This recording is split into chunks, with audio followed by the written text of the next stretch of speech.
Buen día, señor Comodoro. Soy el cadete cuarto año Córdoba. El día de hoy le damos la bienvenida al ciclo de entrevistas Experiencia Malvinas y por parte de la revista Rumbos Aeronáuticos le agradecemos su presencia el día de hoy y es un honor entrevistarle el día de hoy para que nos pueda contar un poco de su experiencia de vida dentro de lo que fue su experiencia como militar. Bueno, muchas gracias por brindarme esta posibilidad de contar un poco lo que hizo nuestro grupo de operaciones especiales en Malvinas. Estoy atento a sus preguntas y contestaré todo lo que esté a mi alcance. Estamos en Comodoro. Primeramente le vamos a preguntar al señor Comodoro de dónde es oriundo usted y cómo nace su vocación militar. Sí, yo soy de Río Tercero, mis padres son allí, tengo 6 hermanos y he nacido en 1950, tengo 72 años ahora. También le quiero contar que en mi vida, desde pequeño, he estado en algunos colegios católicos e inclusive ingresé en los Carmelitas Descalzos, donde estuve en claustro 5 años en el secundario, todo el secundario.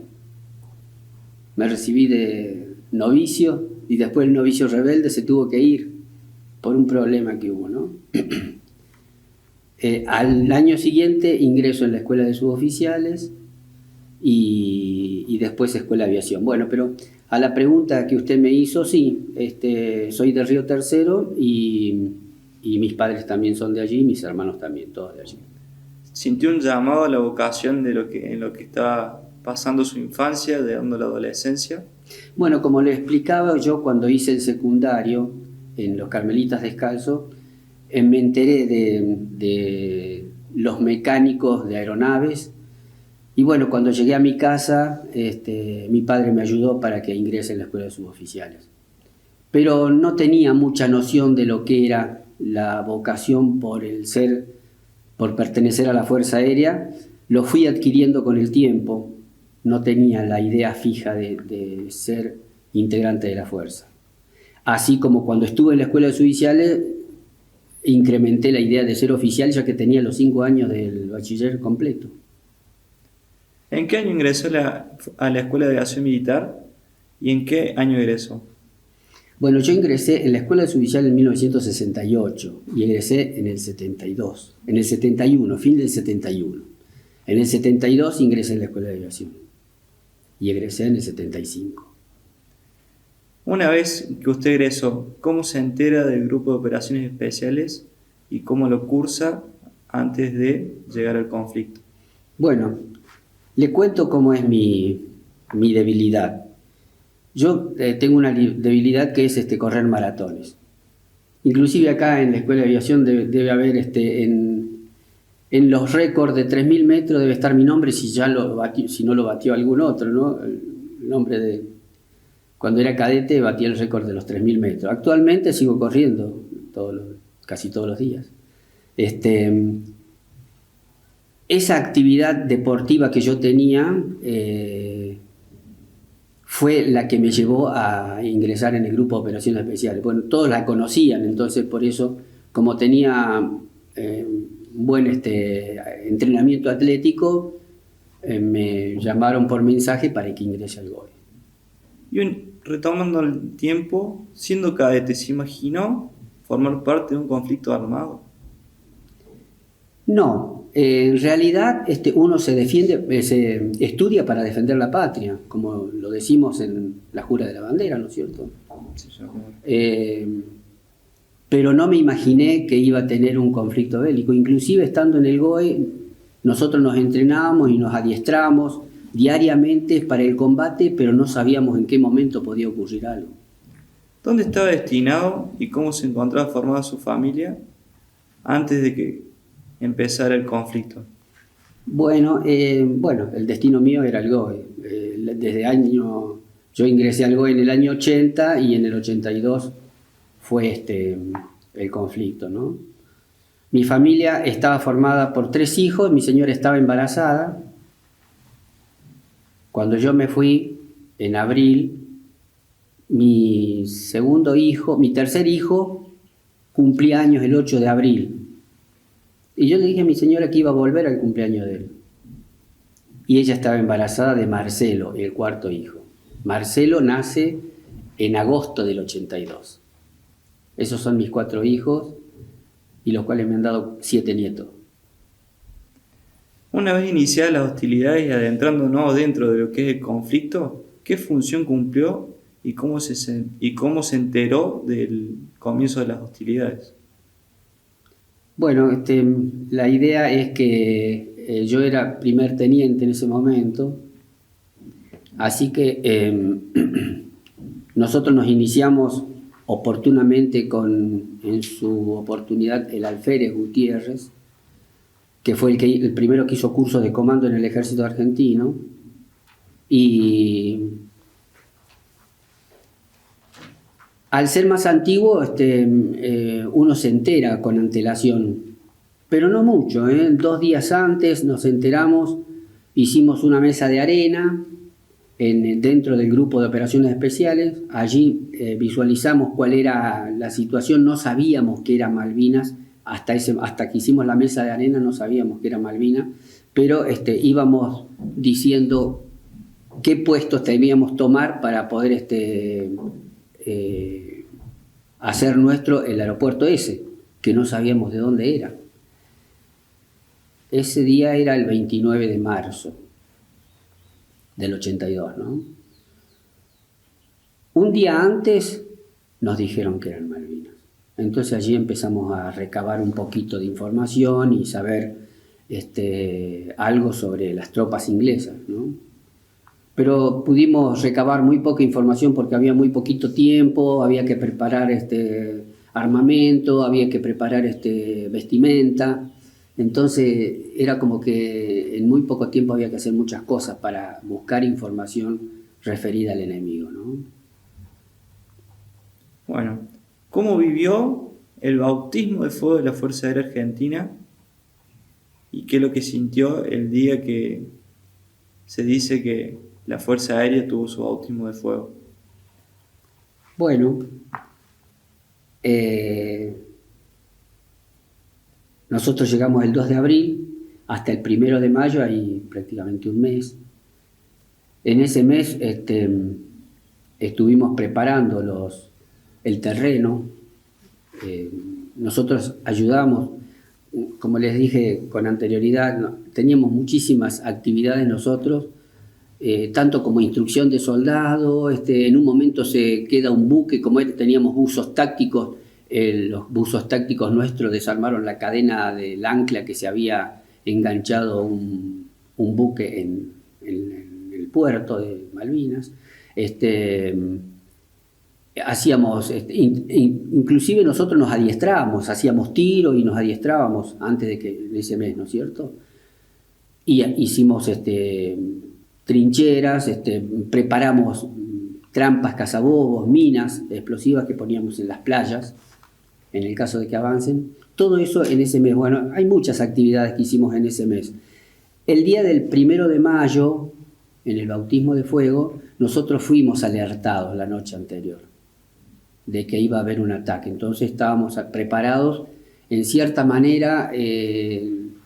No sabíamos de dónde venía el ataque, si iban a hacer, pero estábamos preparados. Lo que pasa es que cuando cayeron los aviones de repente, al principio a las 4 de la mañana, un Vulcan tira 21 bombas de 1000 libras sobre la pista de aterrizaje. Una sola le pegó en un costado, las otras cayeron afuera. Pero cada bomba de 1000 libras, imagina el pozo que es, 8 metros de diámetro y hacia abajo 3, 4 metros. Sí, algunas de esas bombas cayeron en los hangares, cercanos a los hangares, y eso fue a las 4 de la mañana, y a las 8 más o menos fue el ataque de los Harrier.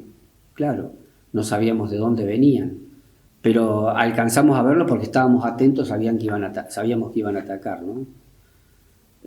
Nosotros vimos, nunca me olvido, la memoria fotográfica de ver el Harrier que venía en vuelo bajo, y cuando abre las compuertas para lanzar las bombas Beluga, que son la bomba tipo racimo, ¿no? Sí, Jean Paul. Y cómo iban las bombas, cómo iban las pequeñas partes de la bomba hacia los blancos que tenían hacia Puerto Argentino. Nosotros estábamos a un costado de la pista, no estábamos sobre el aeropuerto. Sobre el aeropuerto había soldados, los cuales, gracias a Dios, estaban todos durmiendo. Solamente alcanzó a los que estaban parados, que eran los centinelas que estaban de guardia, ¿no? El bautismo de fuego fue ese. Y yo, hay una cosa muy importante, quise tener mi primera experiencia de vida, de guerra, perdón, y me fui caminando desde donde estábamos hasta el lugar donde habían caído las bombas y pude ver los soldaditos, los 4 soldaditos que le habían alcanzado las bombas. Esa imagen es como que uno no se olvida más porque es lo primero que vio, ¿no es cierto?, en combate. Sí, Jean Paul. Bueno, me reservo lo que vi, pero realmente fue mi primera experiencia de ver algo que había ocurrido en combate. En Malvinas, ¿qué función desempeñó durante todo el conflicto? Fui jefe de patrulla y fui el jefe de patrulla más antiguo. Así fue que en un momento, después del 1 de mayo, que fue el bautismo de fuego, estuvimos aproximadamente unos 20 o 30 días ahí en Puerto Argentino y después nos desdoblan en 2 patrullas. Una patrulla que iba al terreno a combatir y la otra que se quedaba a hacer custodia y defensa del aeropuerto. La que fue a combatir, el jefe de patrulla era yo. El hecho de que yo había tenido el curso de comando en el ejército cumplimentado y aparte era instructor de comando, también hice el curso de instructor de comando. Entonces, bueno, era como que tenía cierta experiencia al respecto y por eso me designaron para ir como jefe de patrulla y cumplimos 2 o 3 misiones. Una vez que usted está en lo que sería el teatro de operaciones, ¿cuál fue la situación más difícil que tuvo que afrontar dentro de este conflicto? Bueno, han sido varias, pero hay una que la recuerdo porque si bien el hecho de haber hecho una operación de patrulla de reconocimiento, exploración y reconocimiento sobre el terreno, en la cual tuvimos helicópteros que nos seguían, hay situación de tener comida para 7 días en la mochila, en bolsitas, pero es como que ya estábamos acostumbrados a eso nosotros, no deja, no es lo más importante. Para mí, lo que más me tocó en Malvinas fue la muerte del capitán post-mortem Darío Castagnari. Y eso que yo no estaba en Puerto Argentino. Habíamos salido al terreno. En ese momento estábamos en el terreno operando, haciendo exploración y reconocimiento. Cuando regreso de allá, nosotros regresamos el 30. Ya había ocurrido el hecho de lo del capitán Castagnari, el misil que le había sacado la mitad de la cara, ¿no? Y es el único hombre que perdimos nosotros allá. Me fui hasta el lugar y traía la boina del capitán Castagnari, traía la bomba que después, cuando la requisa que me hicieron los ingleses por ser prisionero de los ingleses, me la quitaron, me la sacaron. Así que bueno, ese fue lo que más me llamó la atención y lo llevo adentro mío, que es la muerte del capitán Castagnari. ¿Qué sintió cuando se enteró del cese de fuego por parte de la Fuerza Aérea Argentina? ¿Puedo decirle bronca? Sí, Jean Paul. Es una situación difícil porque a pesar de que teníamos rodeado, ¿no es cierto?, nuestros aviones todavía seguían combatiendo. Pero no sé si bronca o desazón, no sé el término bien empleado, pero realmente era como que nos desarmaron de un momento a otro y estábamos en lucha todavía. El enemigo estaba cerca, habían prácticamente rodeado Puerto Argentino. Y a lo mejor después visto desde el punto de vista que ya pasó todo y viéndolo más panorámicamente, uno dice no, a lo mejor hubiese habido más muertos argentinos.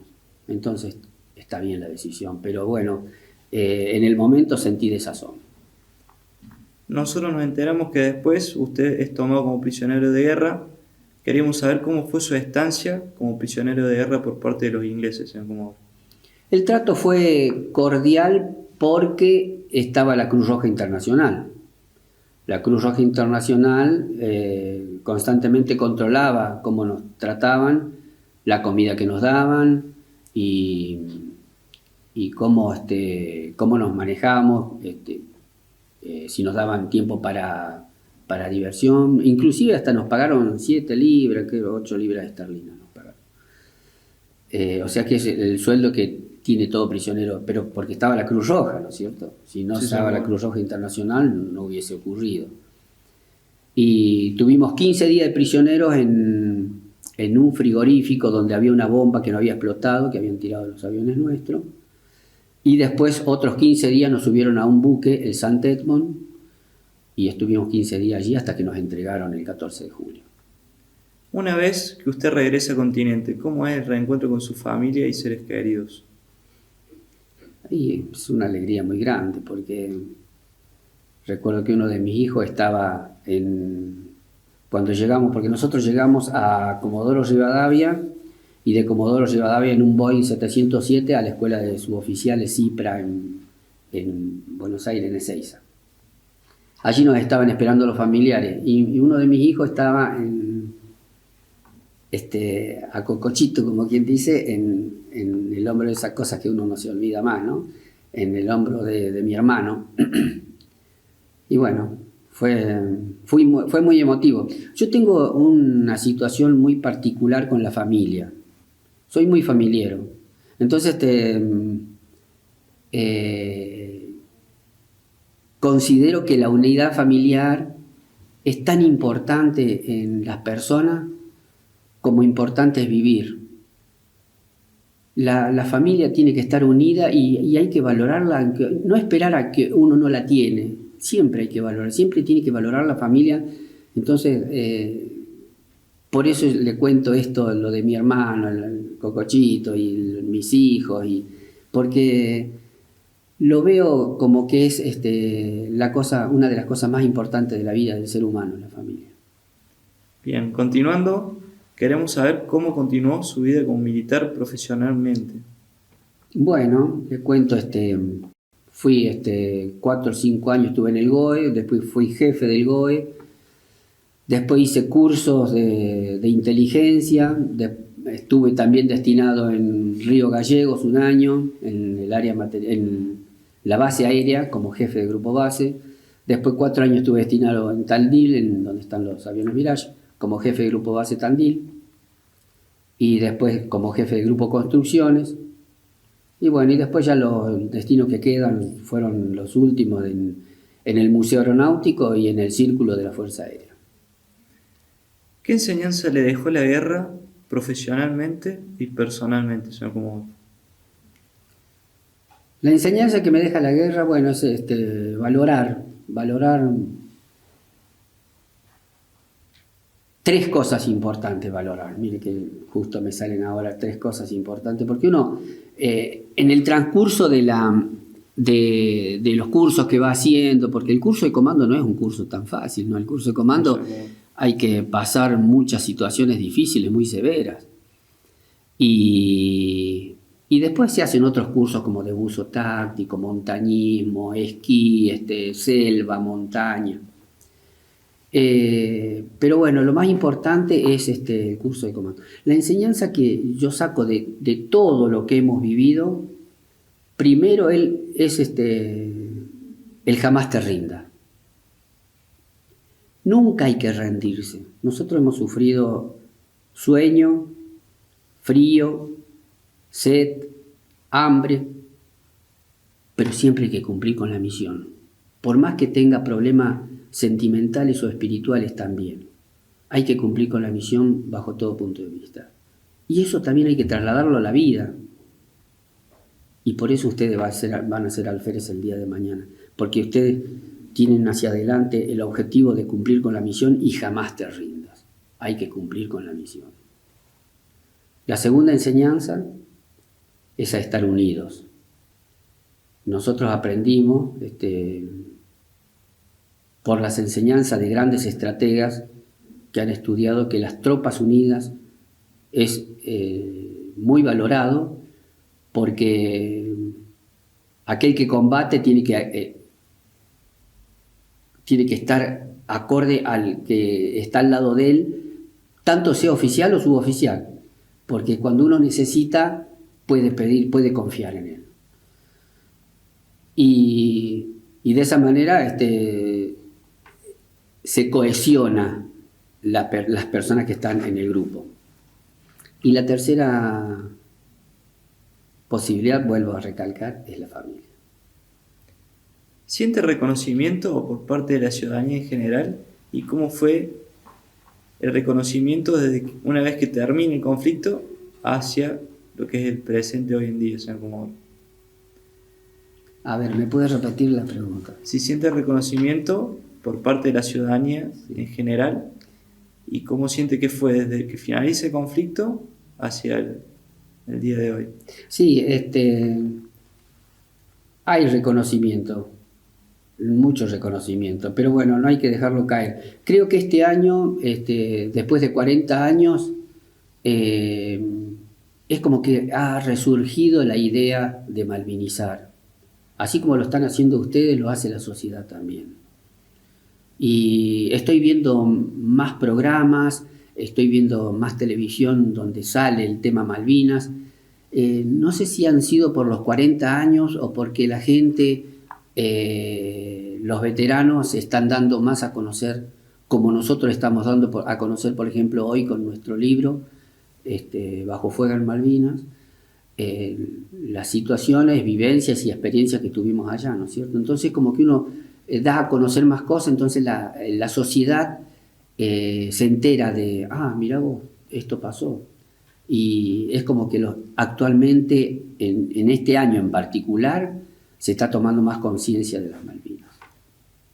Bueno, queremos preguntarle por último, ¿qué consejo o enseñanza deja a los cadetes, futuros oficiales de la Fuerza Aérea Argentina? Bueno, yo creo que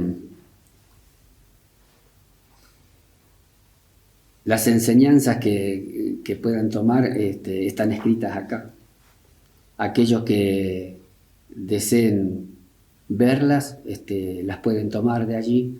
Hay una muy importante que es la primera que dije: no se olviden nunca de cumplir con la misión y no desfallecer antes. Eso es muy importante para el cadete.